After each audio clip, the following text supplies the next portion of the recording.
Eco Lodge to, along Magsaysay. Ito, dito kami kakain kahapon, nasa Health 100. Ano rin, kaparehas din nila. Ayan, dito tayo guys.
Guys, try natin yung soup at sinerve ako ng staff nila dito.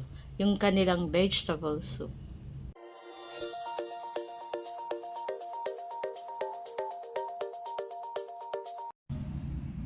Oh guys, ito na yung aming pagkain. So, ang in-order ko ay steak. Ayan. Pero veggie po yan. So, with gulay na po siya.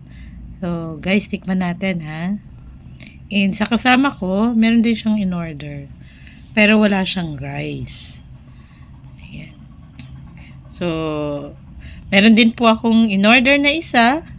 Yan natin. Eto, ang salad nila. Tingin nyo mukhang maliit, no? Pero ang dami po niyan, guys.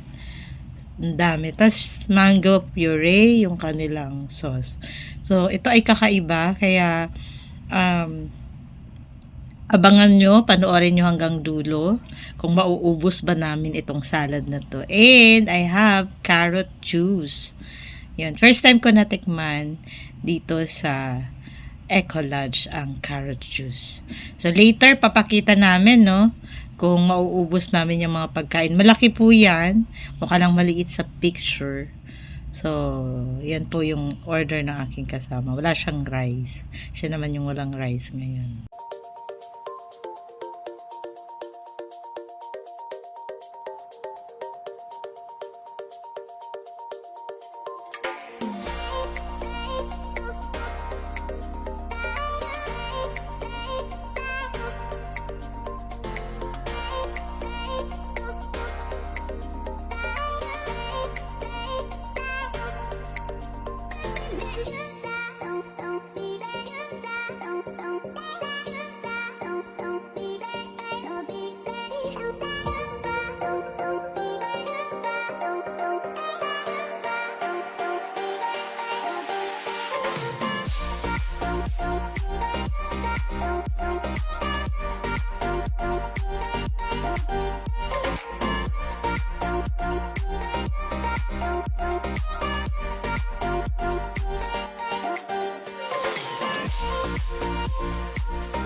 So, yan na guys. Tinikman na namin yung salad at kakaiba ito kasi mango puree yung kanyang sauce. And, ang galing po ng presentation nila. And, syempre, fresh na fresh yung kanilang gulay kasi may sarili silang farm at ito po ay kinukuha sa kanilang farm. Kaya makikita nyo po talaga kung gaano kasariwa ang kanilang gulay.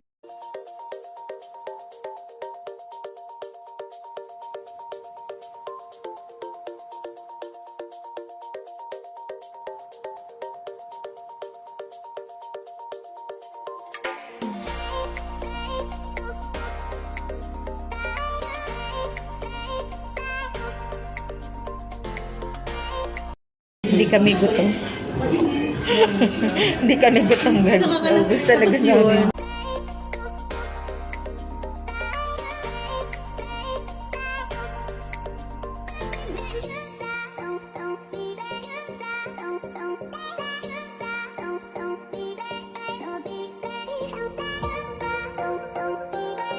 Guys, mag-inquire din ako kasi nandyan lang ako sa kabila nakastay sa Baguio Village Inn.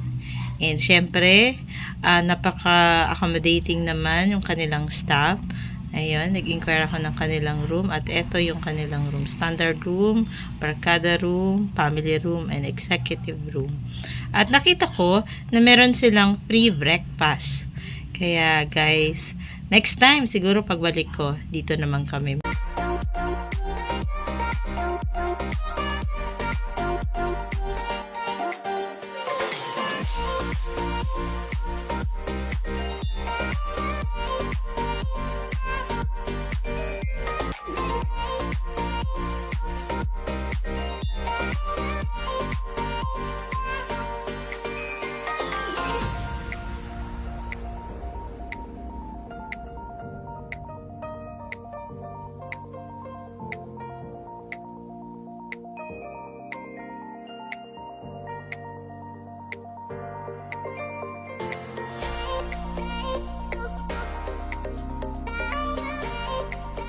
Itong Eco Lodge. Itong lunch mo is nasa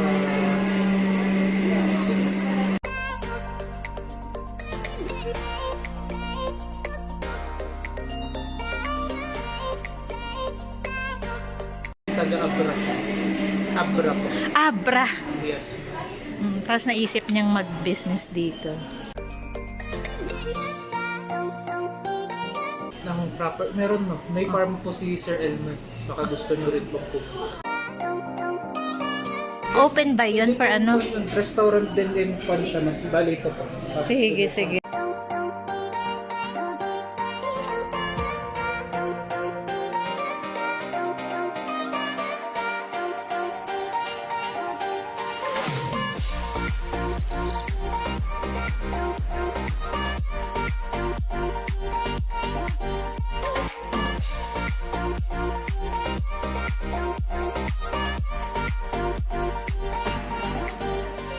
So, yan guys, marami silang natanggap na award. Itong Eco Lodge and syempre yung farm nila. So, guys, yung rate ng food para sa akin, pasado po siya. Hindi lang pasado, actually sa akin, kapag kakain kayo dito at vegetarian kayo, so sa akin, 9.5 yun. Medyo mataas yung rate ko, ano. Kaya guys, kapag gutom ka, kumain ka. God bless you po. Bye-bye.